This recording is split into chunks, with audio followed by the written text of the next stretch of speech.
വയറ് കുറക്കലായാലും ഫാറ്റ് കുറക്കലായാലും നമ്മൾ കാലോറി ഡെഫിസിറ്റിൽ ഇരുന്നാൽ മാത്രമാണ് നടക്കുക. കാലോറി ഡെഫിസിറ്റിൽ ആയാലും നമ്മൾ എപ്പോൾ ഫുഡ് കഴിക്കുമ്പോഴും പ്രോപ്പർ ആയിട്ടുള്ള macronutrients and micronutrients, protein, carbohydrate, fat, vitamins, minerals ഇവയൊക്കെ ആഡ് ചെയ്തിട്ടുള്ള ഒരു ഫുഡാണ് ചൂസ് ചെയ്യാൻ പാടുള്ളൂ. ബിരിയാണി കഴിച്ചാലും KFC കഴിച്ചാലും കാലോറി ഡെഫിസിറ്റിലുള്ള ഒരാൾ വയറ് കുറയുകയും ചെയ്യും, ഫാറ്റ് കുറയുകയും ചെയ്യും.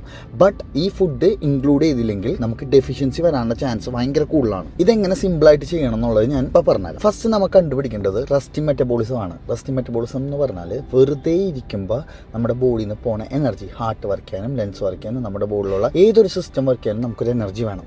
ഈ എനർജി ആദ്യം ഫൈൻഡ് ഔട്ട് ചെയ്യാം. 1 hour ആണ് നിങ്ങൾ എക്സസൈസ് ചെയ്യണമെങ്കിൽ ഇതിന്റെ കൂടെ 300 to 500 കലോറി കാൽക്കുലേറ്റ് ചെയ്യാം. എന്നിട്ട് ടോട്ടലായിട്ട് കിട്ടുന്ന കലോറിയുടെ 70% എത്രയാണോ അത്രയും കലോറിയാണ് ഡെയിലി കഴിച്ചുകൊണ്ടിരിക്കുന്ന ഫുഡിൽ നിന്ന് നമ്മൾ കഴിക്കാൻ പാടുള്ളൂ. ഇങ്ങനെ കഴിച്ചു കഴിഞ്ഞിട്ടുണ്ടെങ്കിൽ നിങ്ങളുടെ വയറ് കുറയും, വെയിറ്റ് കുറയും, ഫാറ്റ് കുറയും. ഇതിന്റെ ഒപ്പം തന്നെ